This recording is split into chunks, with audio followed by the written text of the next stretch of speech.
Hi guys, welcome. Danny here from the Magic Junk Drawer. So today we're going to talk a little bit about the feet. Now before I start, okay, if you have a broken foot, a broken leg, some kind of an ailment that prevents you from doing physical activity, wait until you're healed, okay? Don't go telling people Danny from the Magic Junk Drawer told me to do this and make matters worse. Okay, so we're going to talk about the importance of the feet. Why are your feet so important? Because you are on them all the time and they take all of your weight. So when your feet are off, other things are off.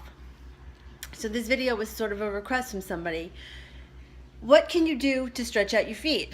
And why is it bad to have tight feet? Well, if you have tight feet, it can lead to plantar fasciitis, and the feet, they take such a beating. So we're gonna talk today a little bit about stretching out the feet and what you can do. So you're on your feet all the time, and maybe you've noticed that you have other issues. If your knees are starting to bother you, or maybe your hips, you always want to look to what's happening below the joint that's bothering you. So if your knees are bothering you, you want to look down towards your feet. If your hips are bothering you, you look to the knees. Then you look to the feet. You always start from the bottom up. And in yoga, we build the postures from the bottom up. Just like a house, you want to have a solid foundation. So the feet are so important because they're relatively small compared to all the weight that they hold all day. And you want to watch and see that you have equal weight on all four corners of each foot. So I did my toenails and everything. My foot. Of course it's dirty because I'm barefoot all the time. I just got out of the shower not that long ago too. Okay, so all four corners of the foot is where you want to have your weight. What does that mean? Here, the big toe mound, the pinky toe mound, and on either side of your heel. All four corners. Now, you also want to be able to spread your toes nice and even. So maybe you have two toes that are kind of sticking together. Maybe you can't get them to separate. This is what you do. And if you have a problem with touching your feet, you got to get over it. You take your fingers, right, and you stick them in between each one of these toes.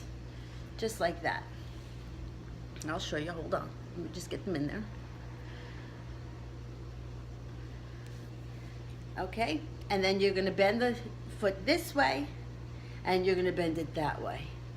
And this way and that way, and you're going to keep doing this until you can get those toes to separate, and it might take some time. That's okay. Now the next thing that's a really good idea is to take your shoes and take notice, turn them over and look at the soles of them, and take notice of where they're wearing. If they're wearing on the outside of the heel, then your normal stance, you're putting a lot of extra weight on the outside of your foot. If they're wearing on the inside, then you're putting more weight on the inside of your foot. So if you're like, oh, I have no idea what I'm doing with my weight, and your shoes are not really telling you anything, if you were a soccer player, you're probably stronger on the inner thighs. Your inner thighs are probably much stronger because that's what you use to kick the ball, right? You hit the ball with the inside of your foot, strengthens the inner thighs. Most people, runners, cyclists, we're stronger on the outside. So chances are you're probably putting most of the weight on the outside of your foot. You want to try to make this even. Another thing that you want to take notice of is that your feet are always parallel to one another. So you walk up to the kitchen sink and you're about to wash the dishes. Just take a glance down at your feet and take notice of what they look like. Are they turning out like this? Most people, I feel, have a slight turnout. I think it's less common for them to kind of turn in. If you were a dancer your whole life, especially ballet, you probably have a turnout. It's very common. So what happens when the feet start to turn out, it's going to affect the knees, it's going to eventually affect the hips, it could affect both. It's very common that at some point dancers have hip problems, and it's also very common that runners need new knees, new hips. You know, this is what happens, okay? Because we really beat up our body. But a lot of these things start at the feet. And just correcting little things can help correct an issue or at least alleviate some of it. So you take notice every now and again, how do you stand? Now for me, naturally I kind of turned out a little bit, and when I started to learn how to bring my feet more parallel, it felt to me like I was turning in, even though I wasn't. They were parallel to one another, but they felt like they were turning in. So you're gonna have to kind of get used to your new stance.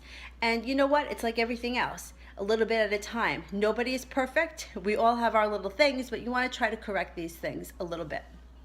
So similar to the way that I was bending the foot, what you can do here, and this gets a little intense, is you can sit with your toes curled under on the back of your heels. So your toes, I don't know how I'm going to be able to show this on camera, but your toes are curled under, so this part is on the floor, and then you're kneeling, right?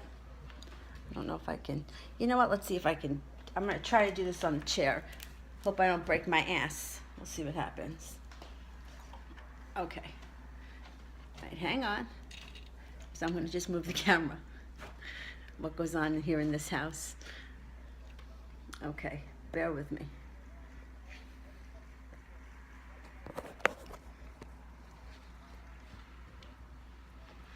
See how my feet, the toes are curled under?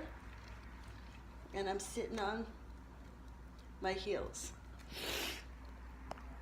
Now, this gets intense. So if you're sitting in front of the TV like this for quite some time, you're going to feel it. It's going to get intense.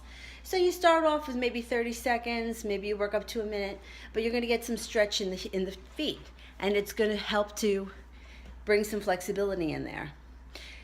So you practice on sticking your toes. I mean, there are those things called yogi toes that you can get that sit your feet inside, like almost like if you were having a pedicure, sit your toes in there. But I think working with your hands and moving the toes back and forth and stretching them out, it helps to increase the flexibility in the foot. Okay, let me know what you think. And we will see you soon. And don't forget, if you like what we're doing here at the Magic Junk Drawer, like and subscribe and share us with all your friends. Bye-bye.